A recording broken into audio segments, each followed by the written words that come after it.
주시는 하나님의 생명의 말씀은 마태복음 4장 13절에서 25절 말씀입니다. 나사렛을 떠나 스불론과 납달리 지경 해변에 있는 가버나움에 가서 사시니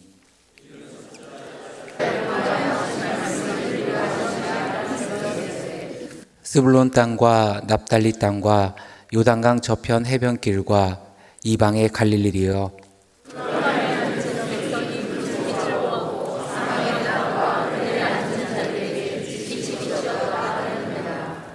이때부터 예수께서 비로소 전파하여 이르시되 회개하라 천국이 가까이 왔느니라 하시더라.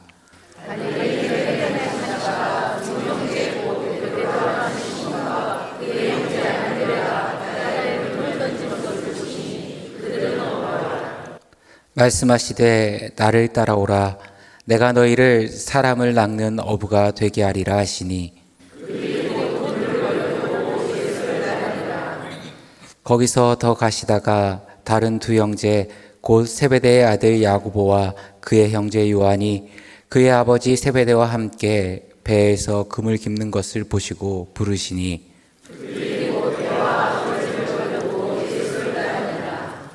예수께서 온 갈릴리에 두루 다니사 그들의 회당에서 가르치시며 천국 복음을 전파하시며 백성 중에 모든 병과 모든 약한 것을 고치시니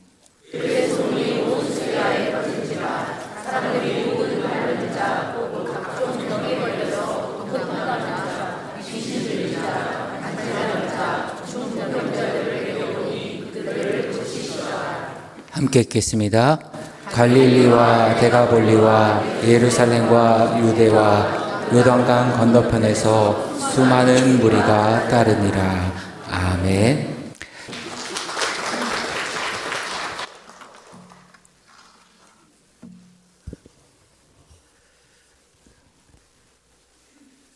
네, 잠시 기도하겠습니다. 하나님 감사드립니다. 하나님께서 오늘도 하나님을 예배할 수 있도록 시간을 주시고 환경을 주시고 마음을 주신 것에 하나님 진심으로 감사드립니다. 우리가 드리는 이 예배가 하나님 나라를 나타내는 아름다운 공동체의 실천이 될 수 있도록 도와주시옵소서. 우리의 이 예배를 보며 세상이 하나님이 살아계심을 목도할 수 있도록 은혜 내려주시고 우리가 사는 어느 곳에서든 하나님의 은혜가 우리를 통해 흘러나갈 수 있도록 도와주시옵소서. 부족한 입술로 하나님의 이야기를 나눌 때 성령 하나님 함께하여 주시고 성도님들과 나누는 이 이야기가 우리의 오늘과 내일이 될 수 있도록 도와주시옵소서. 감사합니다. 예수님의 이름으로 기도합니다. 아멘. 네, 가끔 한국에 돌아와서 다시 설교단에 서게 될 때를 생각해 보곤 했던 것 같습니다. 성도님들께 어떤 말로 인사를 나눠야 그 마음이 다 표현될 수 있을지 2년여를 고민했던 것 같습니다. 그럴 때마다 사도 바울이 서신서에서 전한 그 인사가 항상 마음에 남았었습니다. 가장 깊은 사랑으로 신약의 성도들에게 전한 바울의 인사라고 생각이 들었습니다. 그래서 오늘 저도 그런 바울의 마음을 따라서 성도님들께 함께 인사드리고 싶습니다. 하나님 우리 아버지와 주 예수로부터 은혜와 평강이 있기를 원합니다. 안녕하십니까. 저는 동말레이시아 쿠칭에서 온 구용회입니다. 지난 2년 6개월 동안 저희 가정을 위해 기도해 주시고 살펴주셔서 진심으로 감사드립니다. 매 예배 시간마다 각 부서와 중보기도실에서 전해주셨던 성도님들의 기도가 저희 가정에게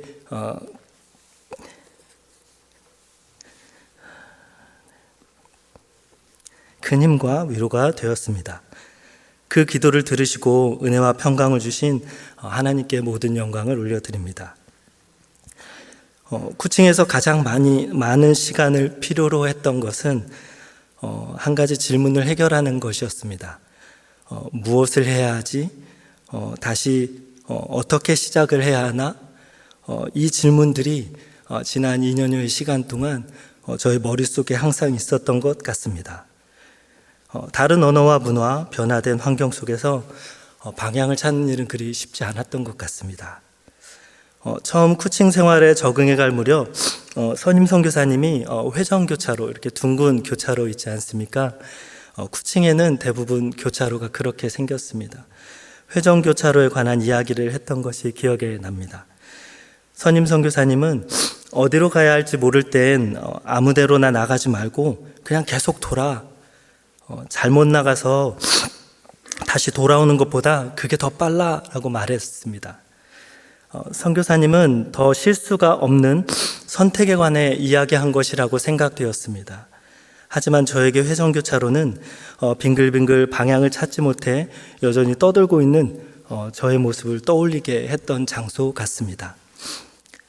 그러며 말씀을 묵상할 때 오늘 말씀을 읽을 수 있었습니다.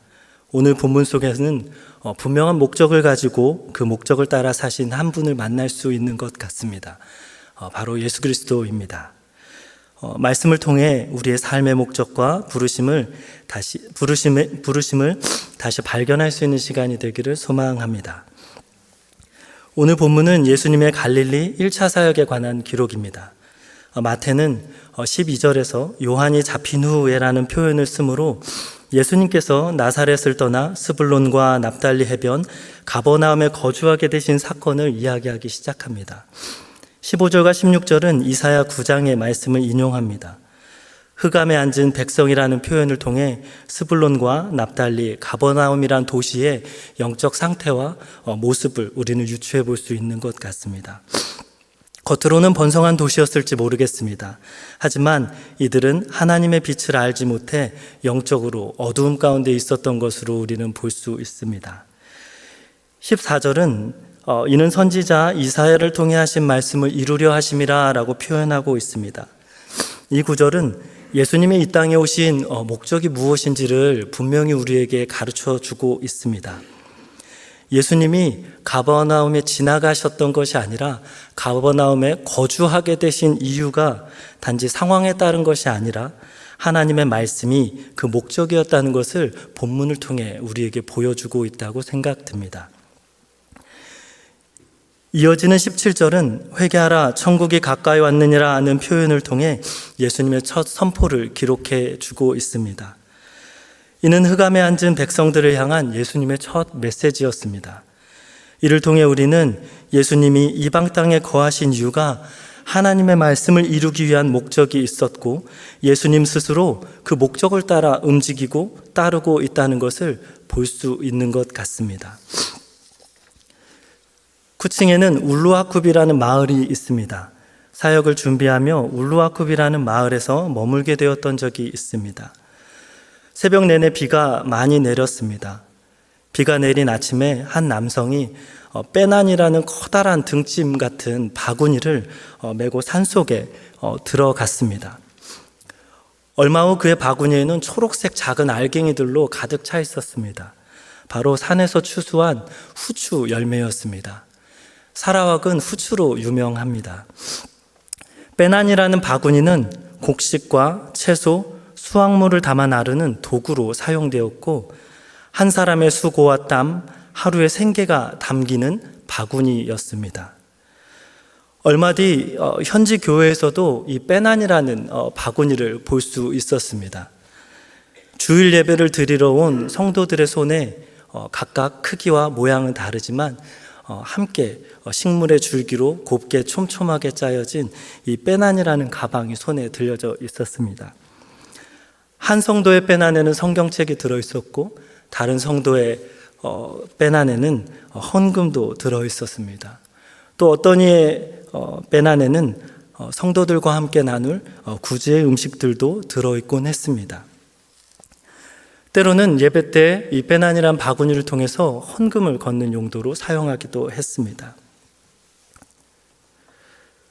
어제까지는 가족의 생계를 담던 바구니였지만 오늘은 하나님의 말씀과 이웃의 사랑을 담는 도구가 되어 있던 것을 볼 수 있었습니다.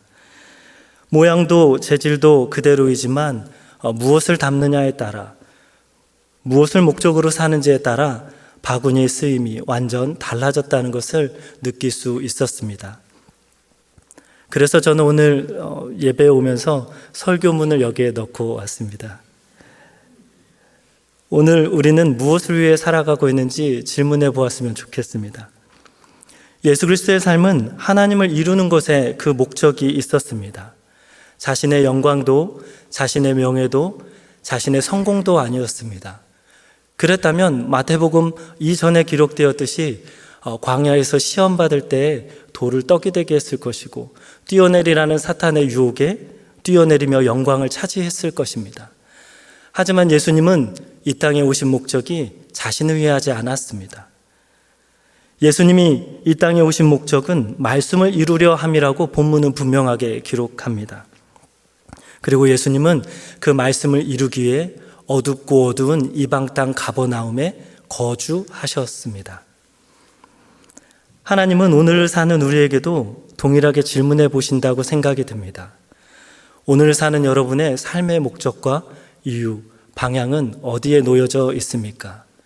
공부를 하는 이유, 일을 하는 이유, 우리가 오늘을 문을 열고 삶의 자리에서 나서는 그 모든 이유가 여러분에게는 어디에 놓여져 있습니까? 하나님은 오늘 우리를 하나님의 목적 가운데 살아가길 원하신다고 생각합니다. 하나님의 말씀을 이루는 일에 우리의 삶의 목적이 있음을 기억하는 우리가 되기를 소망합니다. 본문 18절에서 20절은 예수님께서 제자들을 부르시는 장면을 볼 수 있습니다. 갈릴리 해변을 다니시던 예수님은 그물을 던지는 시몬 베드로와 안드레를 보셨습니다. 그들은 먹고 살기 위해, 가족을 위해 늘 하던 일을 하고 있었던 것 같습니다. 그때 예수님이 나를 따라오라, 내가 너희로 사람을 낚는 어부가 되게 하겠다라고 말씀하십니다. 그리고 성경은 그들이 곧 그물을 버려두고 예수님을 따랐다고 말합니다. 이어진 야고보와 요한도 배와 아버지를 두고 예수님을 따르게 되었다고 성경은 말합니다. 예수님의 부르심은 어떤 특별한 자리에서만 이루어지는 것은 아닌 것 같습니다. 예수님의 부르심은 우리의 삶의 자리, 가장 기초적이고 가장 흔한 자리에서부터 시작되는 것 같습니다. 똑같이 반복되던 일상, 바로 그 자리에서 예수님은 제자들을 부르셨습니다. 또한 예수님의 부르심은 전혀 다른 삶을 요구하는 것이 아닌 것 같습니다.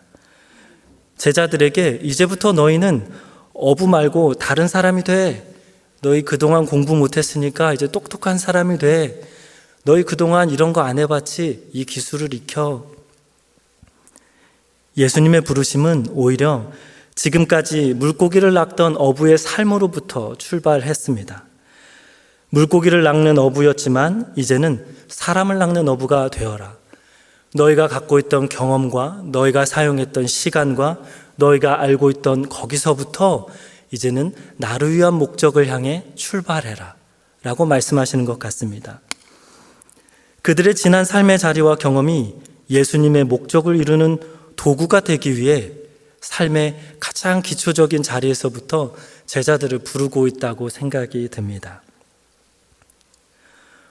저에게는 후종인대 고라증이라는 질병이 목에 있습니다. 목 안쪽 인대가 석회처럼 딱딱하게 굳어서 머리에서 내려오는 척추신경을 누르는 질병입니다. 처음 이 질병을 진단받았을 때 의사 선생님이 했던 말이 참 충격적이었습니다. 선생님은 이렇게 말했습니다. 매일 목에 시한폭탄을 안고 사는 것과 비슷한 질병입니다 라고 했습니다. 언제 쓰러질지 모르고 언제 충격을 받으면 하지를 쓸 수 없는 상황이 될지 모른다는 이야기였습니다. 석회화된 인대가 언제건 척추신경을 눌려버리면 그 작은 석회 때문에 온몸을 쓸 수 없게 된다는 것이었습니다. 진단을 받고 돌아오는 내내, 그리고 수술 때까지 오르기까지 많은 질문 속에 놓였습니다. 하나님이 나를 정말 사랑한다고 하셨는데 왜 나에게 이런 일을 주실까? 하나님이 우리를 사랑하셔서 모든 사람에게 한 번뿐인 인생을 살게 하셨는데 그러면 적어도 좋은 걸 주셔야 되는 것 아닌가? 왜 하나님은 나에게 뭐 하나 쉽게 얻게 하는 것이 없으시지? 이러한 질문들이 저를 휩싸였습니다. 그리고 그 많은 질문들이 하나님과의 관계를 멈춰서게 했던 것 같습니다. 그런데 그 질문의 해답을 느낄 수 있었던 건 그렇게 멀지 않았습니다. 스스로 몸을 움직일 수 없어 주위를 병실에서 맞게 됐던 때가 기억이 납니다. 멀리서 찬양 소리가 들려왔었습니다.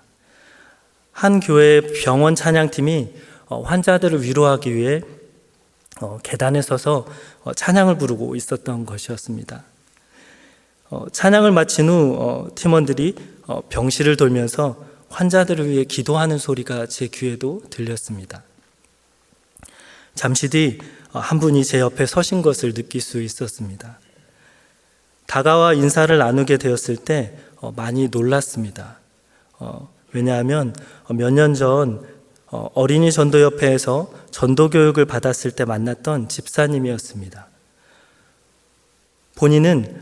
집사님은 본인도 암 치료를 위해 이 병원에 입원해 있었었고 병원 찬양팀의 찬양과 기도에 큰 위로와 힘을 얻게 되었다고 말했습니다.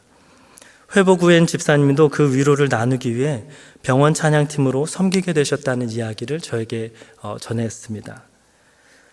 같은 고난의 시간을 지나왔다는 이유 때문인지 집사님의 눈물과 기도는 제 마음 깊은 곳까지 스며들어 진실한 위로로 다가왔습니다. 하나님이 함께 하신다는 임마누엘의 말씀은 단순한 문장이 아니라 제가 붙잡고 일어설 수 있는 실제적인 소망이 되었습니다. 오늘을 사는 우리의 삶의 자리는 어떻습니까?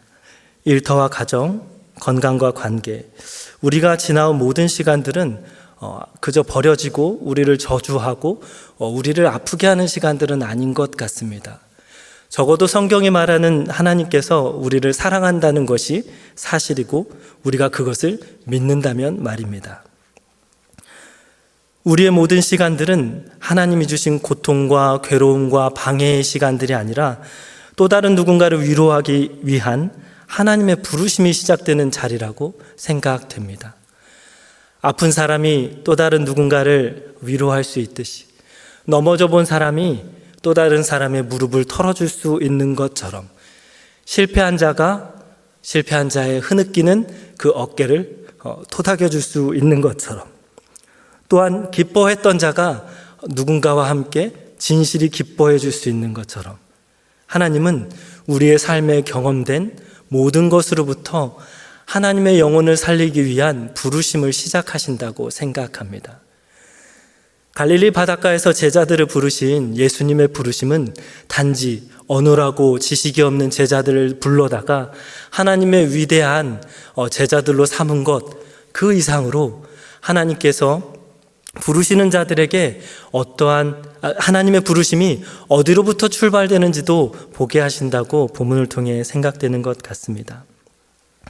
하나님은 사랑하는 여러분의 평범한 일상과 힘겨웠던 시간 속에서 하나님의 목적을 이루는 부르심을 시작하신다 생각됩니다. 여러분의 삶의 자리에서 그 목적을 찾고 생각하고 질문해보는 이 시간이 되기를 소망합니다. 23절과 25절은 온 갈릴리를 두루 다니시며 행하신 예수님의 사역을 보여주고 있습니다. 예수님은 회당에서 가르치시며 천국 복음을 전하셨습니다. 예수님은 백성 중 병든 자와 모든 병과 모든 약한 것을 고치셨습니다. 이 소문이 온 수리아에 퍼졌고 각종 병든 자와 고통당하는 자, 귀신 들린 자, 간질하는 자, 중풍병자들이 예수님께 나왔으며 예수님은 그들을 고치셨습니다. 그리고 수많은 무리가 예수님을 따르게 되었다고 성경은 우리에게 가르쳐 주십니다. 이를 통해 예수님의 사역이 단지 말씀만이 아니었다는 것을 질문해 보게 됩니다. 어쩌면 예수님을 따르는 사람들에게 실제적인 필요와 아픔에 깊이 연결된 사역이었다고 생각됩니다. 말씀을 알지 못했던 자들에겐 하나님이 말씀을 가르쳐 주셨고, 병든 자에겐 그 병의 치유가 필요했던 것처럼 예수님이 그 병을 치료해 주신 것입니다. 가르치시고 전하시고 고치셨던 예수님의 사역은 하나님의 나라가 이 땅에 어떻게 구체적으로 임하게 되었는지를 우리에게 보여주는 것 같습니다.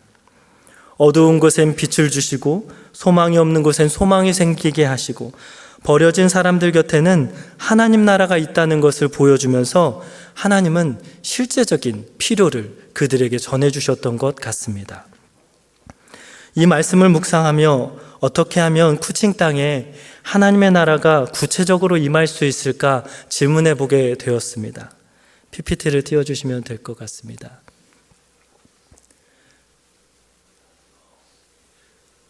네, 다음 장 띄워주시면 될 것 같습니다. 사라와크 쿠칭은 동말레이시아 보르네오 섬에 있는 도시입니다. 말레이시아계와 중국계, 이반, 비다유 등 다양한 민족이 함께 섞여 사는 곳입니다. 다문화 도시이며 다민족 도시입니다. 말레이시아 인구 중 기독교 인구 비율은 9.1%입니다. 그런데 그 중에 절반 가까이 9.1% 중에 50% 이상이 영흥교회에서 섬기시는 사라왁 쿠칭 혹은 사라왁 지역에 다 거주하고 있습니다. 그래서 사라왁은 말레이시아 선교의 모판의 역할을 할 수 있는 중요한 지역이라고 여겨집니다. 그런데 쿠칭에도 여느 도시와 마찬가지로 많은 도시화가 이루어지고 있고 개발이 이루어지고 있습니다. 많은 사람들이, 많은 청년들이 공부와 직업을 얻기 위해 도시로 몰려오고 나오게 됩니다. 그로 인하여서 신앙과 삶은 흔들리고 전통적으로 이어져 왔던, 부모님을 통해서 연결되어 왔던 신앙의 흐름들은 단절되기 시작하고 있습니다. 도시와 깐풍이라고 말하는 시골 마을은 단절되어 가기 시작하고 끊겨져 가기 시작하는 것으로 보여집니다. 여전히 경제와 교육과 다음 세대에 대한 필요들이 여전히 그 쿠칭 땅에 있는 현지 교회들에 남겨져 있는 숙제로 보여집니다. 시골에 가면 한국 교회가 80년대, 90년대 헌금을 하여 세워진 많은 교회들이 있습니다. 하지만 이제는 그곳이 다 빈 곳이 되어 있거나 그곳이 방치되어서 아무도 사용하지 않는 공간이 된 곳들도 많이 있습니다. 하나님이 주신 마음으로 교회를 세웠는데 왜 이러한 현실이 되었을까를 이제는 질문해 보게 돼야 되는 것 같습니다. 많은 도시화로 사람들이 떠나왔고 다음 세대를 키우지 못한 그 준비의 부족으로 시골 교회를 섬길 수 있는 목회자가 부족한 이유였습니다. 겉으로는 교회가 있지만 도시의 청년과 깐풍, 시골 공동체를 함께 살려내려는 흐름은 여전히 충분하지 않습니다. 그래서 쿠칭 땅에 필요한 도움과 선교는 무엇일까? 하나님의 나라가 구체적으로 이루어질 수 있는 방법은 무엇일까 생각했을 때 그것은 한 사람의 삶 전체가 그 땅에 다시 심겨지고 나무가 되어서 자라날 수 있게 해야겠다라는 묵상이 있었습니다. 그 두 가지의 방향을 저는 나무를 심는 사람과 변화를 만드는 사람이란 제목으로 준비하고 기도하고 있습니다. 다음 PPT와 다음 PPT 띄워주시면 될 것 같습니다. TSM 함께 사역하고 있는 현지 교회의 성도들입니다. 세례를 받는 장면이었습니다. 그 두 가지의 방향 중 나무를 심는 사람에 대한 트리 플랜터에 대한 이야기를 먼저 나누고자 합니다. 나무를 심는다는 것은 도시의 청년 한 사람 한 사람의 마음에 하나님 나라의 큰 이야기를 다시 심겨주는 작업이라고 저는 생각합니다. 단순히 한 사람에게 성경 공부를 가르쳐주고 한 사람을 교회의 멤버로 만드는 것이 아니라 그 사람의 인생 가운데 하나님의 창조 때부터 구원의 모든 사역에 이르기까지 하나님의 큰 서사를 담겨주는 것, 그것이 나무를 심는 과정이지 않을까라는 생각이 들었습니다. 그들이 그런 하나님의 정체성을 발견하고 하나님이 그 땅 가운데 부르신 소명을 발견할 수 있도록 현지 목회자들과 외국인 선교사가 돕는다면 그 청년들이 도시를 떠나 혹은 쿠칭이란 지역을 떠나 다른 곳에 가지 않고 그 지역을 스스로가 섬길 수 있는 좋은 선교의 모델을 만들 수 있지 않을까 생각이 들었습니다. 단지 예배에 참석하는 신자가 아니라 도시 속에 살아내는 제자가 되도록 양육하는 과정을 나무를 심는 사람이라는 제목으로 준비를 해보고자 합니다. 이 과정에서 신앙은 단지 한 사람을 위로하는 감정에 머물지 않고 자연스럽게 일터의 신학으로 연결되길 준비하고 있습니다. 일터라는 곳은 단지 소득을 벌기 위한 장소가 아니라 하나님이 나를 보내신 소명의 자리이며 그 직장은 교회가 교회가 된다는 것을 그 청년들에게 가르쳐 주고 싶은 것입니다. 그래서 청년들은 자신의 업무에서 정직과 공정, 책임과 섬김이라는 섬김으로 하나님의 성품을 드러낼 수 있도록 돕고 싶습니다. 도시는 단순한 생활 공간이나 직업의 공간이 아닌 선교 현장이 되고 하나의 없어지지 않을 교회가 될 수 있다고 생각합니다. 그들의 직장이 교회가 되고 그 직장에서 일하는 한 청년이 참된 교회가 된다면 오늘날 이전에 한국교회가 수많은 재정을 들여서 지었던 교회가 비어지게 된 것과 같은 일들이 향후 10년, 20년 후에는 줄어들 수 있지 않을까라는 생각을 하게 됩니다. 두 번째로 변화를 만드는 사람입니다. 일터를 통해 하나님의 나라를 드러내는 것이 필요하지 않을까라는 질문에서 이 카테고리를 생각해 보게 되었습니다. 변화를 만든다는 것은 단순히 직업을 자신의 소득의 수단으로만 여기지 않게 하고자 함입니다. 직업이 하나님 나라의 목적을 위해 쓰임받을 수 있도록 돕고 싶은 의도입니다. 단순히 취업과 창업이 아니라 도시에서 이들이 하나님을 통해서 직업을 받고 그 직업을 갖고 은혜를 누린 사람들이 교회 공동체를 이루어서 그들 스스로가 자신의 시골 지역을 섬길 수 있게 하는 것, 그것이 변화를 만드는 사람의 목적입니다. 한 도시에 참된 그리스도인이 있다면 그 지역은 바뀌는 것이 하나님이 주시는 능력이라고 생각합니다. 하나님의 빛은 숨길 수 없고 하나님의 복음은 감출 수 없다고 성경은 말하기 때문입니다. 그렇다면 안디옥 교회가 세상 사람들 앞에 칭찬을 받았던 것처럼 바른 그리스도인들이 바른 직업을 갖고 그 쿠칭 땅에 심겨진다면 그 지역은 하나님의 터전으로 분명하게 그 정체성을 나타낼 수 있다고 생각합니다. 그래서 저는 쿠칭 땅에 사는 청년들에게 직업 소그룹을 만들어주고 싶은 비전을 꿈꾸고 있습니다. 예를 들어 에어컨에 관심이 있는 청년들이 있다면 그 에어컨을 다룰 수 있는 기술을 전문인들을 통해 배울 수 있는 기회를 제공하고 그들이 그 직업을 신앙 안에서 펼쳐갈 수 있도록 멘토링을 해줄 수 있다면 이들이 그 사업을 단지 돈을 버는 목적이 아니라 하나님의 비전의 자리로 인식할 수 있을 거라 생각합니다.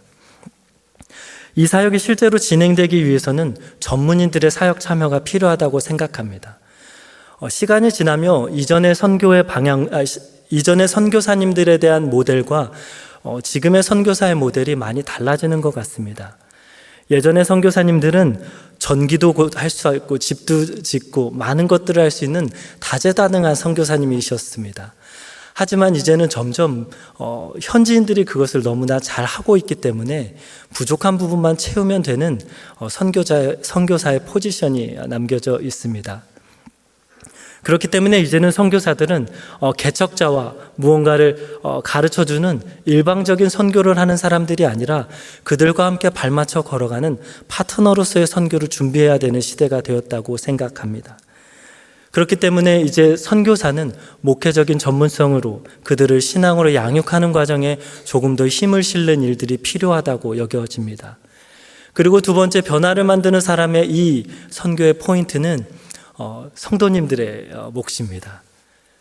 에어컨을 다루실 수 있는 분이 있다면, 전기를 다루실 수 있는 분이 있다면, 아니면 음식을 가르쳐 주실 수 있는 분들이 있다면 그 지역에 와서 혹은 그것을 원하는 청년들에게 좋은 신앙의 멘토가 되어 주시기를 바랍니다. 그래서 그 사람들이 그 직업을 통해 그 자리에서 뿌리가 뽑히지 않는 나무로 자라날 수 있도록 여러분이 함께 해주시기를 소망합니다. 이런 직업 소그룹들이 하나하나 생겨나다 보면 그들이 스스로가 그 지역을 섬기는 것에 모자람이 없게 될 것이라고 생각합니다. 아직은 고민하고 준비하는 단계 속에 있습니다. 나무를 심는 사람, 변화를 만드는 사람, 조금은 막연하게 들릴 수 있지만 양육과 직업훈련을 통해 쿠칭 땅에 있는 젊은 형제들과 자매들을 돕고자 하는 그 계획들을 말씀드린 것입니다. 말씀을 정리하도록 하겠습니다. 선교는 하나님의 목적이 있는 부르심 혹은 하나님의 목적이 있는 보내심입니다. 하나님의 목적은 하나님의 나라에 있습니다. 성경은 먹든지 마시든지 무엇을 하든지 다 하나님의 영광을 위하여 하라고 우리에게 가르쳐주고 있습니다. 오늘 본문은 예수님께서 갈릴리에 거하신 이유를 말씀을 이루려 하심이라 하고 우리에게 보여주고 있습니다. 예수님조차 하나님의 말씀을 이루기에 이 땅에 오셨고 갈릴리의 어부들을 삶의 자리에서 부르셔서 가르치고 전하시고 고치시는 사역을 통해 그 땅에 필요한 많은 사람들에게 실제하는 하나님의 나라를 보여주었다고 생각합니다. 갈릴리에서 그 일을 행하셨던 주님은 오늘 사라와 쿠칭 땅에서 그리고 한국 땅에서 이 양평동 땅에서 우리의 각자의 일상 속에서 부르시고 하나님의 목적을 따라 그 일을 행하길 원하신다고 생각합니다. 우리는 모두 목회자나 선교사가 아니면 선교에 동참할 기회가 없다고 생각할지 모르겠습니다. 하지만 이미 우리는 하나님의 목적을 따라 부르심을 받은 선교사임을 기억해야 할 것입니다. 여러분 모두가 하나님의 선교에 동참하는 하나님 선교의 동역자임을 반드시 기억해 주시길 바랍니다. 그리고 전문인의 선교의 영역은 여러분이 앞으로 책임져 주셔야 될 여러분의 소명의 자리라는 것도 기억해 주시고 함께 기도해 주셨으면 좋겠습니다. 한 사람과 한 도시, 한 나라 가운데 하나님의 나라가 조금씩 그러나 분명하게 이루어질 것을 믿습니다. 흑암에 앉아있던 쿠칭 땅의 많은 청년들이 우리의 섬김과 우리의 기도를 통해 예수님의 빛을 보고 좋은 나무와 근사한 나무로 자라게 되었을 때 그 나무 아래 깃들 새들과 그 그늘 아래 쉬게 될 믿지 않는 무슬림들과 많은 사람들, 하나님이 얼마나 기뻐하실지 상상만 해도 참 행복한 것 같습니다. 그 하나님의 목적이 있는 부르심의 자리에 사랑하는 영흥교회 성도님들을 저도 초대합니다.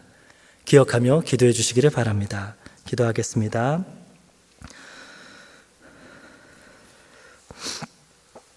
하나님 아버지 감사드립니다. 아무것도 아닌 저희의 삶을 통해 크고 영원한 하나님 나라의 목적을 담게 하시니 감사드립니다. 때론 우리가 겪는 고통과 고난조차 사람을 살리는 부르심의 자리가 되게 하심에 감사드립니다. 부디 우리를 통해 슬픈 자가 위로를 얻게 하시고 병든 자가 회복하게 하시고 근심하는 자가 소망을 얻게 하시며 넘어진 자가 일어서는 은혜가 있게 하여 주시옵소서. 부디 우리를 통해 실제하는 하나님의 나라가 전해질 수 있도록 하여 주시옵소서. 하나님의 말씀을 이루기에 살고 하나님 나라를 나타내기 위해 부르심을 받은 성도의 삶을 살게 하여 주시옵소서. 감사합니다. 예수님의 이름으로 기도합니다.